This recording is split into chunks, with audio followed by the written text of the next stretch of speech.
기독교의 핵심 진리 가운데 두 가지가 있는데, 첫째는 창조에 대한 진리고 두 번째는 부활에 대한 진리입니다. 이 두 가지가 다 이해하기 어렵고 받아들이기가 어렵습니다.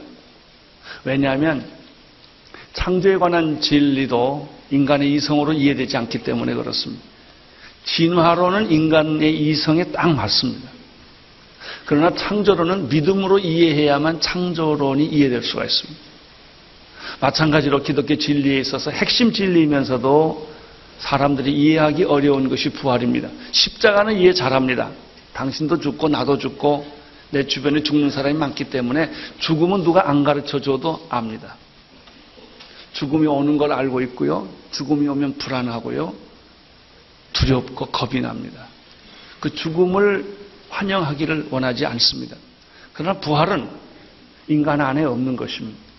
아무 누구도 경험해 본 일이 없기 때문에 생소하고 경험적인 것이 아니기 때문에 부활을 이해하기가 어렵습니다.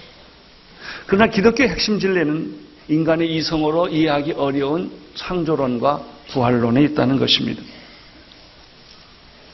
창세기 1장 1절에 보면은 태초에 하나님의 천지를 창조하셨다라고 선언하고 있습니다. 우주와 삼라만상과 인간은 우연히 태어난 진화론적 존재가 아니라 그것은 하나님이 창조하신 것입니다. 여러분, 이 컵이 우연히 어떻게 태어났겠습니까? 어떤 사람이 이 컵이 필요해서 이 디자인을 만들었고 이 컵을 만들지 않았겠습니까? 만든 사람이 없이 어떻게 컵이 우연히 존재하겠습니까? 만물의 영장이라고 하는 인간이 어떻게 우연히 존재했겠습니까? 인간을 지으신 분이 안 계시다면 인간은 어떻게 존재할 수 있었겠습니까? 그럼에도 불구하고 인간의 이성 속에는 이 인간의 창조에 대한 코드 또는 그 정보가 없기 때문에 받아들이기가 어려운 것이죠. 창조는 어떻게 이루어졌을까? 창조는. 이 창조라고 하는 것은 창조 안에는 하나님의 생명이 있는 거예요. 그래서 마른 뼈도 생기를 집어넣으면 군대가 됩니다. 하나님은 흙으로 사람을 지으사 그 코에 생기를 부어넣으니 생명이 됐더라. 흙이, 이건 생명이 없는 흙이 하나의 진흙덩어리인데 거기에 하나님이 생기를 불어넣음으로 그것이 인간이 된 것이죠.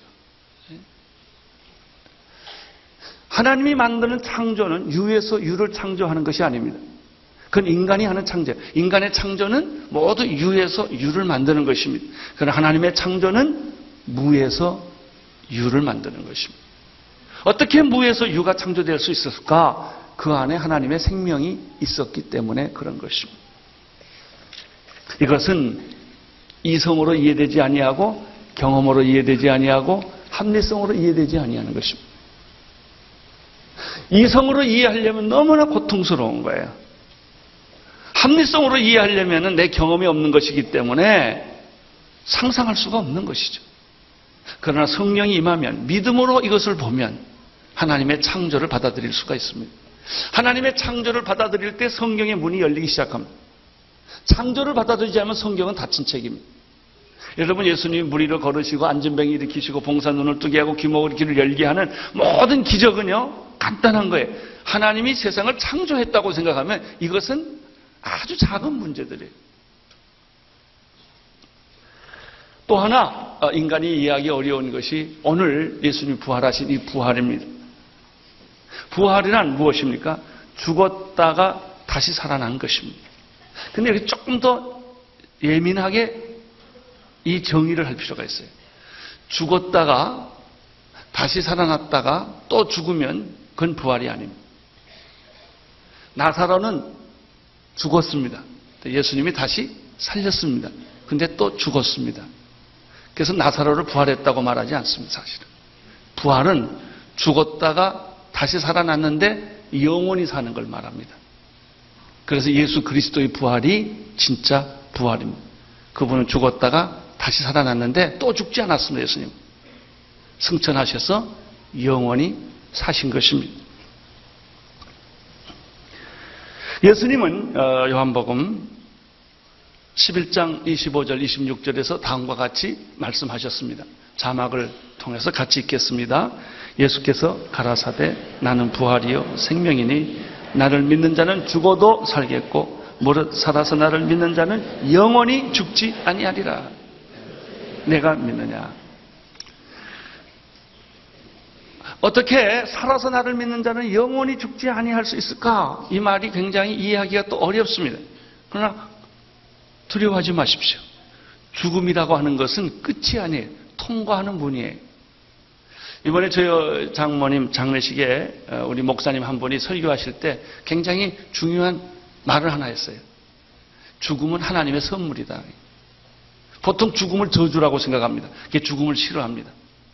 그러나 믿음을 가진 사람, 하나님을 믿는 사람에게는 죽음은 저주가 아니에요. 선물이에요. 죽음을 통과하지 않으면 영혼을 들어갈 수가 없기 때문에, 죽음을 통과해야만 영혼을 가기 때문에 죽음을 기피하고 멀리하는 게 아니에요. 사도 바울은 그래서 이런 말을 했죠. 사망아 너희 이기는 것이 어딨냐? 사망아 너희 쏘는 것이 어딨냐? 죽음은 아무것도 아니에요. 영혼을 가진 사람에게는 죽음은 천국을 통과하는 문이에요. 그러나 천국이 없고 영혼이 없고 구원이 없는 사람은 죽음은 절망이에요. 그래서 안 죽으려고 그러고 죽음은 불안하고 죽음은 슬퍼하는 것입니다. 예수님은 말씀하셨습니다. 나는 부활이요 생명이다. 부활이라는 게 뭐냐 이래. 저는 지난주에 고난 타치 얘기를 했습니다. 예수님이 십자가 고난을 이제 져야 하는데 그 무서운 더 패션 영화에서 나오는 것 같은 그 12시간에 그 엄청난 테러, 그 고문, 그 고통을 도대체 인간이 어떻게 겪을 수 있겠냐 이거죠. 사람들은 고통이 오면 다 도망가고 피하는 거예요. 그래서 고통이 지는 겁니다. 고난을 이기는 유일한 방법은 고난 속에 뛰어드는 거예요. 그게 순교입니다. 고난은 고난의 부딪힘으로, 고난을 피하면 고난이 나를 점령합니다. 근데 고난에 뛰어들면 고난을 내가 이길 수 있습니다. 이것이 예수님의 고난 타치입니다. 예수님은 십자가라는 고난에 피하지 아니하고 내 뜻대로 마옵시고 아버지의 뜻대로 행하시옵소서라고 고난에 뛰어들어갔습니다. 죽기로 결정을 했습니다. 따라서 고난은 그때부터 능력을 상실한 것이죠. 자, 고난 뒤에는 뭐가 옵니까? 죽음이 와요. 자, 죽었습니다. 이 죽음을 예수님은 어떻게 극복하셨는가? 죽음을 어떻게 생명으로 바꿨는가? 이게 부활 타치입니다. 예수님은 이미 죽어서 장사 지낸 바 되어서 무덤 속에 들어갔어요. 모든 게 다 끝났습니다. 그런데 하나님께서 예수님 안에 살리는 영을 부어주셨어요. 그 살리는 영이, 생명이 예수님을 죽은 시체를 부활시킨 거예요. 할렐루야. 여러분 에스겔서에 보면 죽은 해골 뼈다귀들이 있었어요. 하나님의 성령이 에스겔에게 너는 뼈서기를 지나가라. 그리고 말했어. 이 뼈들이 다시 살아날 것이다. 아니 어떻게 이 죽은 뼈들이 다 흩어져 있는 몇백 년 된 뼈들이 어떻게 살아난다는 말입니까? 하나님 물어요. 내가 이걸 믿느냐? 그래서 에스겔이 주께서 하시나이다. 너는 명령해라. 뼈에게 대언하라. 뼈들아 뭉쳐라 그랬더니 뼈들이 움직이기 시작했어요. 사방에 있는 생기야 뼈속에 들어가라 그랬더니 뼈가 군대가 됐어요. 이 부활의 기적을 구약에서 보여준 거예요. 나는 부활이여 생명이니 나를 믿는 자는 죽어도 살겠고 무릇 살아서 나를 믿는 자는 영원히 살리라. 죽음이 당신을 공격했지만 우리 인간의 육신이 한 것은 흙덩어리에 불과해요. 죽음은 하관식하고 그 시체는 땅에 묻는 거예요. 그건 중요하지 않아요. 화장해나 매장하나 똑같아요. 나는 여러분이 화장하기를 바라요. 왜냐하면 화장해도 가루고 매장해도 가루예요. 다 흙 속에 가는 거예요. 아유, 그럼 부활을 어떻게 하죠? 걱정하지 마세요. 100년 지나면 매장한 시체도 다 흙이 되는 거예요. 그런 건 중요하지 않은 거예요. 요한계시록 1장 18절에 보면 자막을 통해서 같이 읽으십시다. 시작. 나는 곧 산자라 내가 전에 죽었노라.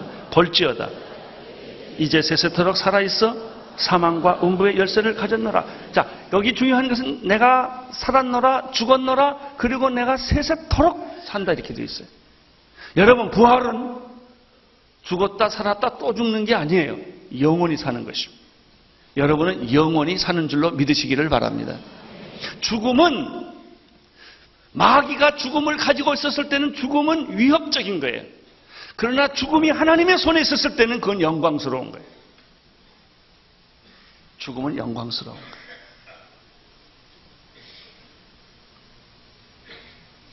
이 부활의 핵심에는 무엇이 있는가? 생명이 있어요. 예수님께서 나는 부활이요 생명이다. 생명은 어떤 죽음도 다시 살려냅니다. 할렐루야. 여러분 안에 하나님의 생명이 들어가면 죽을 몸도 다시 살고요, 병도 다시 다 치유되고요, 절망도 치유되고요, 우울증도 치유되고요, 그리고 여러분 안에 있는 모든 어둠의 세력도 전부 치유되는 줄로 믿습니다. 여러분, 여러분의 마음의 문을 닫지 마십시오. 햇빛을 막으면 여러분의 안은 어두컴컴해지고 습기가 차고 곰팡이가 씁니다. 여러분의 영혼에 곰팡이가 쓸지 않게 되기를 축원합니다. 어떤 사람 보면 다 갔어 이미. 곰팡이가 꽉 쓸어가지고 겉만 멀쩡하지 속은 다 썩은 사람들 참 많아요.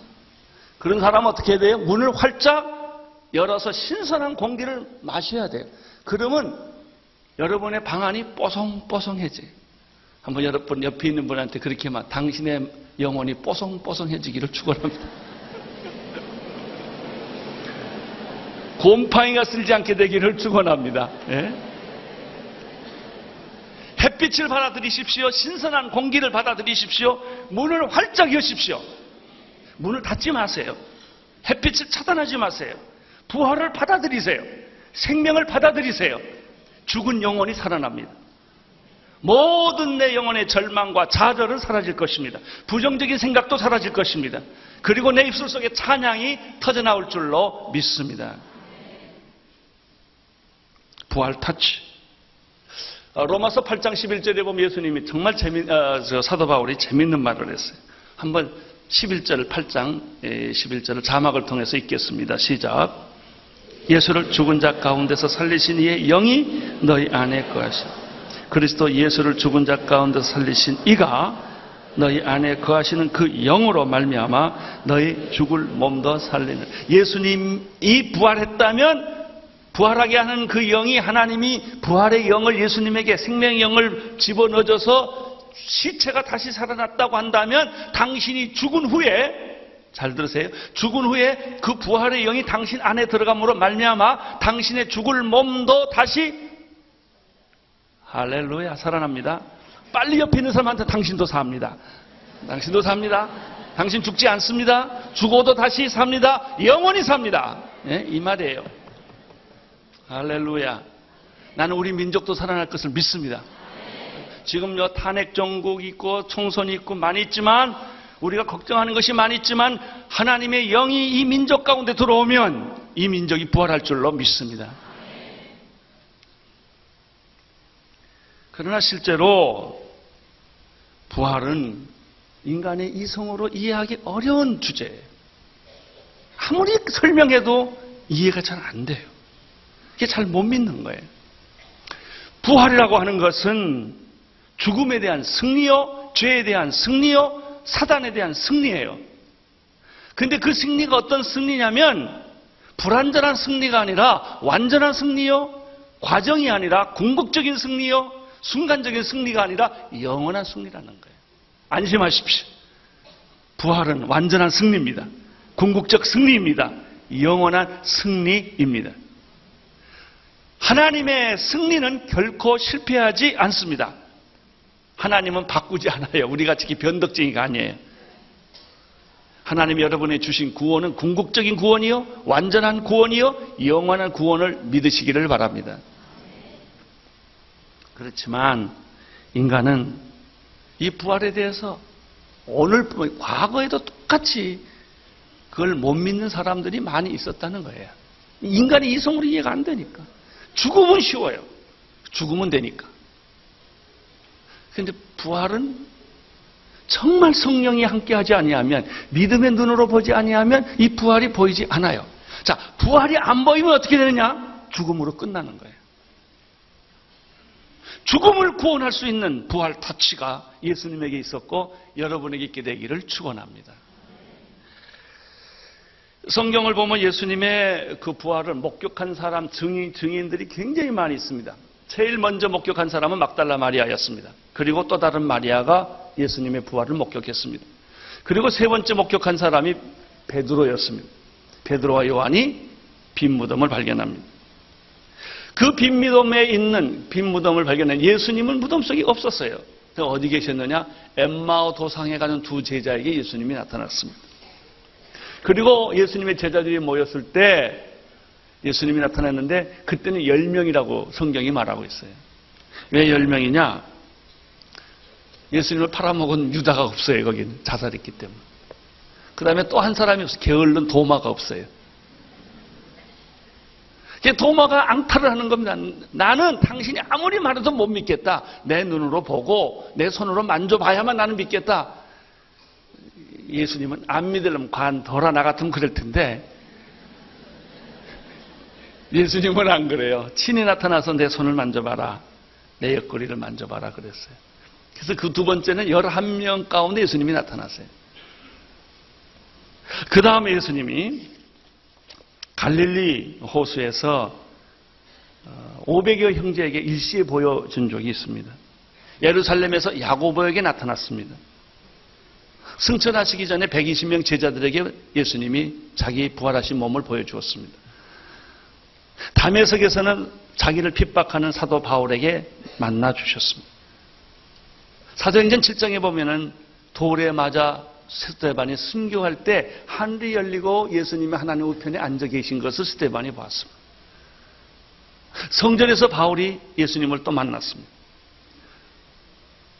사도 요한이 밤모섬에 유배를 갔는데 거기서 그는 하늘이 열리고 하나님의 군대를 보고 예수님이 흰옷을 입고 태양처럼 얼굴이 빛나는 얼굴로 계신다는 사실을 밤 계시록에서 요한이 봅니다. 예수님은 죽지 않고 지금도 살아계십니다. 어느 국민학께서 있었던 일이라고 합니다. 당신이 존경하는 사람이 누구냐라고 말했더니 어떤 사람은 뭐 워싱턴, 링컨, 뭐 처칠 다 얘기를 하는데 어떤 조그마한 꼬마가 손들더니 나는 예수 그리스도라고 대답을 했는데 사람 다 웃었다는 것이 예수 그리스도. 그는 죽지 않았냐 2000년 전에. 그랬더니 꼬마가 담대하게 말했다는 거예요. 아니에요. 지금도 살아계세요. 어린아이 속에도 예수님은 살아계십니다. 나는 요즘에 제가 지난번도 설교를 했는데 참 굉장히 도전을 받고 충격을 받은 게 제 5살 난 조카예요. 걔가 꿈에 예수를 봤거든요. 그렇게 조잘조잘되고 그냥 아주 부산하게 돌아다니는 애가 꿈에 예수를 만나더니 그 다음부터는 천사처럼 조용하게 살금살금 어린애도 예수 만나니까 달라지더라고요. 꿈에서만 봤어도 아니 그 애를 누가 야단치고 누가 이래라 저래라 하겠어요. 그걸 어떻게 알아듣겠어요. 근데 예수님을 보니까 태도가 달라져요. 나한테 한참 험하게 하더니 예수 만나고 나서는 목사님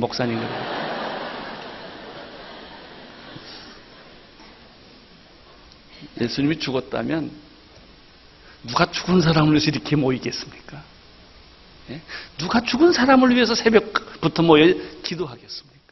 그분은 살아 계십니다. 여러분 안에 살아 계십니다. 그분이 살아 계셨다는 말은 무슨 뜻입니까? 여러분도 죽어도 다시 산다는 말입니다. 영원히 사는 것입니다. 그것이 부활입니다. 오늘 19절의 말씀을 읽음으로 말씀을 듣겠습니다. 19절을 보십시오. 시작. 이날 곧 안식 후 첫날 저녁 때 제자들이 유대인들을 두려워서 모인 곳에 문들을 닫았더니 예수께서 오사 가운데 서서 가라사대 너희에게 평강이 있을지어다. 19절에서 우리는 두 가지 메시지를 발견합니다. 첫째는 문을 닫았는데 예수님이 들어왔다는 거예요. 문을 닫았는데 문 열지 않고 예수님이 들어왔다는 거예요. 영의 몸입니다. 부활하기 전에는 예수님이 육의 몸만 가지고 있었고 시간과 공간의 제한을 받고 있었습니다. 그러나 부활하신 후에는 예수님의 몸이 영의 몸으로 변한 거예요. 그래서 문을 닫아도 들어오시고 공간을 뛰어넘으시고 시간을 뛰어넘어서 예수님이 오신다는 사실을 여기서 보여줍니다. 이것은 어떤 몸인가? 인류 역사상 딱 40일 예수가 보여준 독특한 시간에 그것은 육의 몸과 영의 몸이 공존한다는 거예요. 이것은 앞으로 우리가 죽으면 여러분이 죽은 분은 그냥 없어진 게 아니고 단순히 떠다니는 영이 아닙니다. 육의 몸이 그대로 있어요. 그 모습이 그대로 있다고요. 만약에 떠돌아다니면 어떻게 알아보겠어요? 눈도 코도 입도 없다면. 그런데 예수님에 의하면 영의 몸이 있고 육의 몸이 있다는 것이죠. 예수님이 나타나셔서 제자들에게 부활로 첫 번째 주신 메시지가 아주 중요합니다. 아주 중요해요. 이건 꼭 기억하셔야 돼요. 예수님이 살아 생전에 하신 메시지 가운데 여러분이 꼭 기억할 것이 뭐냐면 서로 사랑하라는 메시지예요. 예수님 메시지의 핵심에는 서로 사랑하라는 거예요. 부활하신 이후에 예수님이 하신 메시지 가운데 성경 다 여러분이 잊어버려서 요거는 꼭 기억해야 돼요. 첫 번째 메시지니까. 당신에게 평강이 있을지어다. 평강을 원어로 보면 샬롬이에요. 저는 우리 처음 올 때 성도들한테 내가 처음 언제나 할렐루야 그래. 그렇죠? 이 할렐루야는 하나님께 영광을 올려돌립니다. 하나님께 영광을 올려돌리는 거고요. 사람에게는 뭐예요? 샬롬이에요. 당신에게 그리스도의 평강이 있기를 축원합니다. 여러분 어떤 집에 가도 이 집에 그리스도의 평강이 있기를 축원합니다. 누구 사람을 만나서 축복할 때도 당신에게 샬롬이 있게 되기를 바랍니다. 샬롬은 완전한 구원이요, 완전한 승리요. 샬롬은 그것은 완전한 영원한 축복입니다. 이 샬롬이 가난해도 병들어도 암에 걸려도 부도가 나도 감옥에 들어가도 샬롬이 있는 거예요. 샬롬.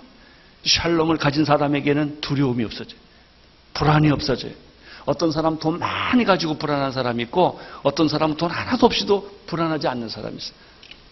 여러분 어떻게 하시겠습니까? 물론 돈 많고 불안 안 하기를 바랍니다.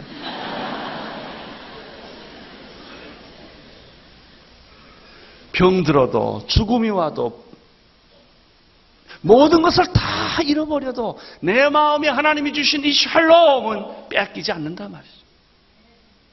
나는 오늘 밤 잠을 잘 주무시기를 축원합니다. 그냥 저녁이 되면 그냥 자세요. 갈등하지 말고 그냥 주무세요. 아침에 벌떡 일어나시고 저녁에 콕 자세요. 이게 축복입니다. 샬롬, 샬롬, 샬롬이 그대에게 있기를 원하노라. 나는 이미 당신의 절망과 당신의 실패와 당신의 갈등과 당신의 두려움을 다 지고 내가 십자가에서 끝냈으니까 더 이상 고민하거나 두려워하거나 좌절하거나 절망하지 말아라. 그건 내가 십자가 가지고 다 갔다. 나는 너희에게 뭘 주노라? 샬롬을 주노라. 20절을 보십시오. 20절 이 말씀을 하시고 손과 옆구리를 보이시니 제자들이 주를 보고 기뻐하더라. 자 보세요. 아까는 예수님이 문 닫았는데 들어왔죠? 여기는 어떻게 됐어요? 손가락과 옆구리를 보여주셨다. 이게 몸이라는 거예요. 우리 여러분 걱정하지 마세요. 천국 가면 어떻게 알아보지? 걱정하지 마세요. 다 지금 있는 모습 그대로 갑니다. 그대로 가요. 그런데 지금 우리 몸은 다 여기 이게 배를 갈라보면 병들고 이게 그냥 당뇨에다가 혈압에다가 온갖 지금 다 가지고 있잖아요. 지금은 불완전한 몸이에요. 지금 우리 가지고 있는 육체는. 그래서 찔뚝거리고 그냥 약 먹고 이러지 않습니까? 불안하니까. 근데 부활하면 온전한 몸이 돼요. 창조대로 온전한 몸. 하나님이 만들어주신, 그래서 그것 좀 꼭 좀 보고 싶어. 내 얼굴. 육으로 다시 탄생한 그 몸이 기막힌 몸이 있을 거예요. 근데 그것이 단순한 육의 몸이 아니고 뭐하고 섞여 있어요? 영의 몸. 이 같이 공존하는 것이 있다는 것을 예수님이 여기서 우리에게 보여주는 거죠. 그래도 사람을 못 믿어, 부활을. 예수님 당시에도 못 믿은 사람이 많아가지고 썰이 참 많았어요. 첫째, 도적설이 있어요. 예수님을 누가 도적질해 가지고 놓고 부활했다고 소문을 퍼뜨렸다는 거예요. 이게 도적설. 두 번째, 기절설. 예수님이 십자가에서 못 박혀 죽은 게 아니라 너무 고통이 심해서 잠깐 기절했다가 다시 깨어났다는 주장. 세 번째는 무덤 오인설. 이 여자들이 예수님 무덤을 찾아갔는데 옆에 무덤을 잘못 찾아간 거예요. 네 번째는 지어낸 하나의 설화다. 그건 픽션이다. 어떤 사람 환상설. 너무 사랑하다 보니까 자기 최면에 걸려가지고 이게 환상을 본 거다. 이렇게 말을 하면서 예수님의 부활을 부정해 보려고 하는 사람들이 많았어요. 뭐 심지어 예수님은 사생하다. 이런 너무 이해가 안 되니까. 동정녀 탄생이 현대인의 사고에는 이해가 안 되니까 누군가 분명히 남자가 있었을 거다 이거죠. 그게 왜냐하면 다 인간이 자기 얘기니까. 자기가 다 그렇게 살았으니까.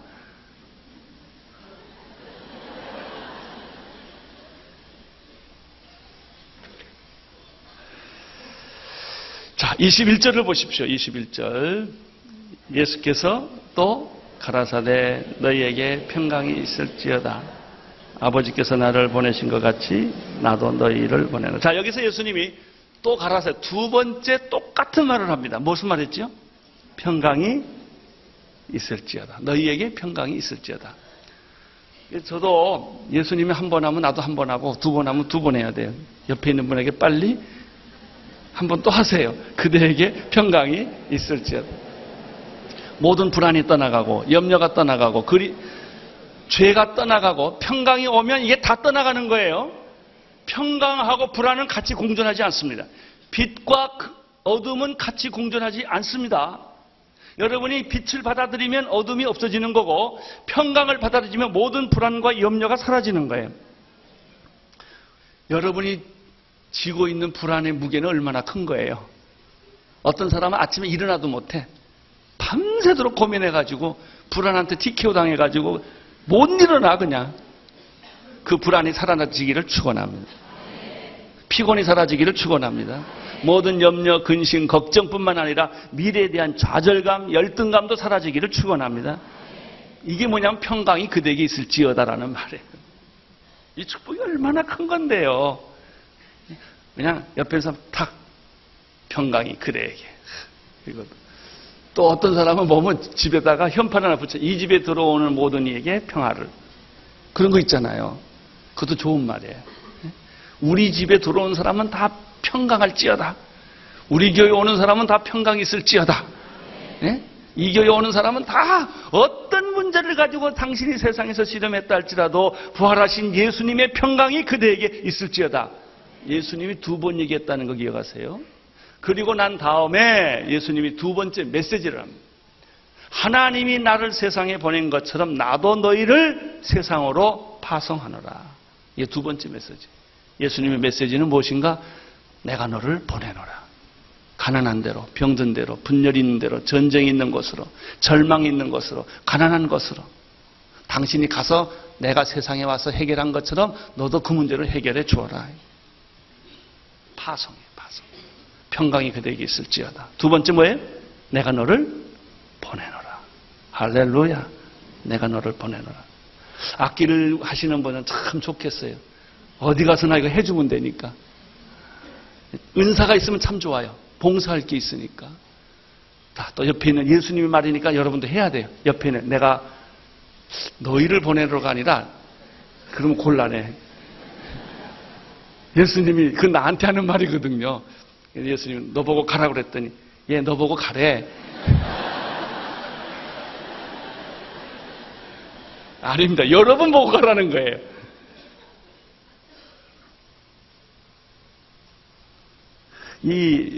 내가 너를 보내노라 할 때 I send you 그러지 않고요. I am sending you로 되어 있어요. 진행형으로 되어 있어요. 자, 22절에서 23절을 보십시오. 시작. 이 말씀을 하시고 저에게 향하여서 숨을 내쉬며 가라사대 성령을 받으라. 너희가 네 죄든지 사하면 사해질 것이 네 죄든지 그대로 두면 그대로 있으리라. 첫 번째 메시지는 평강이 있을지어다. 두 번째 메시지는 내가 너희를 보내노라. 세 번째 메시지는 무엇입니까? 성령을 받으라. 오늘 세 가지를 머리에 기억하고 떠나십시오. 성령을 받으라. 예수님께서 숨을 내셨어요. 이건 그대로 받아요. 후 받아요. 숨. 여러분, 사람을 흙으로 지으사 그 코에 후 하고 불렀어요. 생기를 불러일으키시니 생명이 된지라. 예수님께서 하셨습니다. 성령은 바람이에요. 성령은 영이에요. 영. 그건 이론이 아니에요. 개념이 아니에요. 그래서 예수님 뭐냐면 성령을 받으라 그랬어요. 받으라. 그럼 어떻게 해야 돼요? 아멘 그러셔야지. 다시 성령을 받으라. 성령을 받으라. 그러라는 거예요. 이게 말씀이에요. 예수님께서 숨을 내쉬면서 뭐라고 그랬어요? 성령을 받으라 그래요. 어떻게 받냐고요? 그냥 받아요. 거부하지 말고. 사람이 말이죠. 성령을 안 받고 잘 받는 게 있어요. 상처에. 상처 주면 잘 받아. 아멘 하고 빨리빨리 받아. 그리고 막 괴로워해. 상처 주면 어떻게 해요? No thank you. 받지 마세요. 그거는. 누가 뭐라 그래도 상처 주면 no thank you 그러세요. 안 받겠다고. 그러면 상처가 빠져나가요. 안 받으니까. 근데 사람들은 그렇게 상처를 사랑해. 그냥 막 받아 그냥. 그래서 괴로워하는 거예요. 다시 부탁합니다. 상처는 뭐 하지 말고 받지 마. 뭘 받아라? 자, 성령을 받으라. 성령을 받으라. 성경이 그렇게 말했어요. 예수님 말해 성령을 받을지어다. 받아라. 어떻게 받냐고요? 그냥 받아요. 따지지 말고 밥은 그냥 엄마가 지어준 밥은 그냥 잡수세요. 우리 엄마가 독약을 혹시 넣을지 누가 아냐?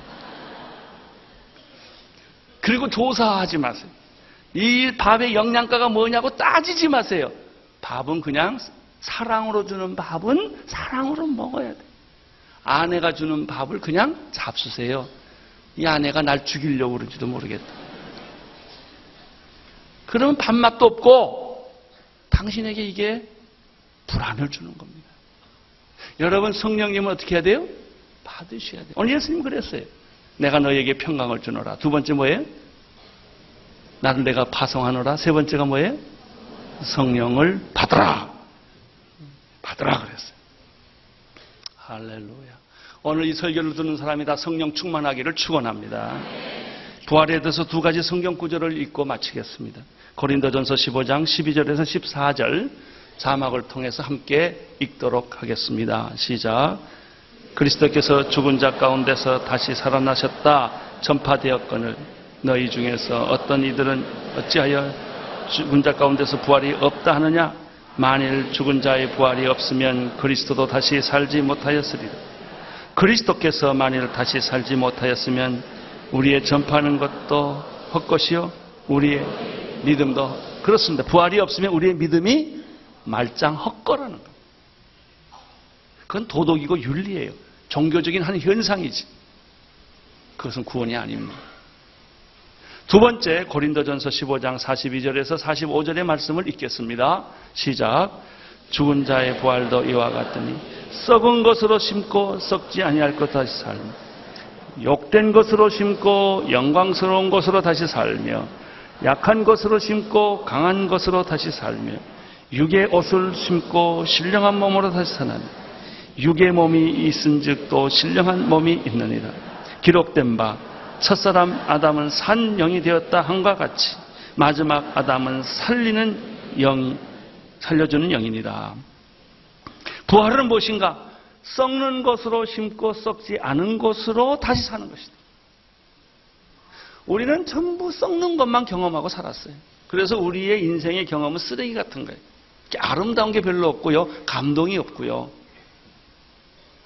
그러니까 우리가 겉으로 사람 볼 때는 멀쩡하게 나타나도 혼자 있으면 지저분해집니다, 인간.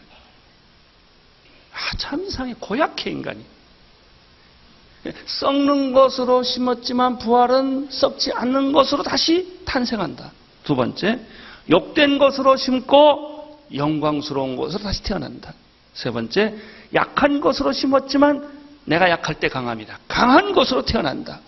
네 번째, 육의 옷으로 심고 신령한 몸으로 다시 태어나는 것이 부활이다 그랬어요. 난 그 축복이 여러분에게 있게 되기를 바랍니다. 썩어질 우리의 인생이 썩지 아니하는 영광스러운 존재가 되는 것을 믿으시기를 바랍니다. 욕된 것이 영광스러운 것으로, 약한 것이 강한 것으로, 육의 몸이 영광스러운 거룩한 신령한 몸으로 변화되는 것입니다. 아담은 산 영이었습니다. 그러나 둘째 아담 예수 그리스도는 살리는 영이었습니다. 나는 이 부활의 축복이 평양에도 있기를 바랍니다. 부활의 축복이 한경도에도 있게 되기를 바랍니다. 이 민족 가운데 부활의 꽃이 피게 하여 주옵소서.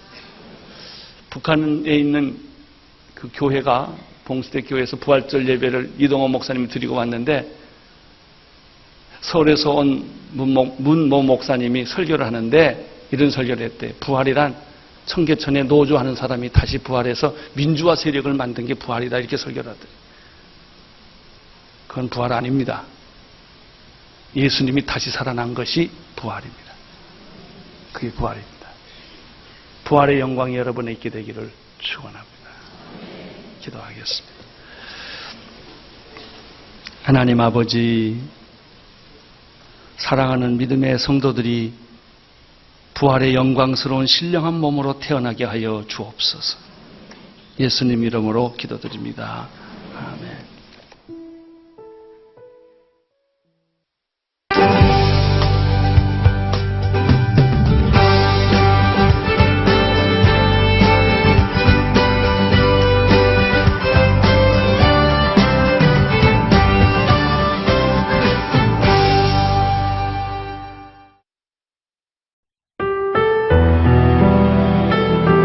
선교지에 있는 수많은 영혼,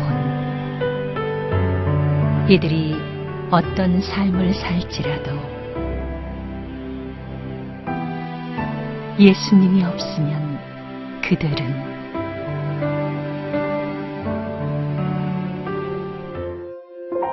복음만이 이 영혼들을 살릴 수 있습니다.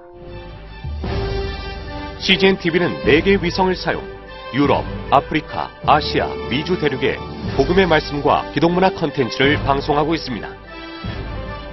전 세계 선교사를 돕기 위해 한국어로 방송하는 CGN TV는 각 나라 대표언어로 복음을 전하는 비전을 갖고 있습니다. 현재 일본, 미국의 지사를 두고 자체 방송을 진행하고 있으며 대만, 태국, 아랍의 제작센터를 설립해 현지어로 복음을 전하고 있습니다.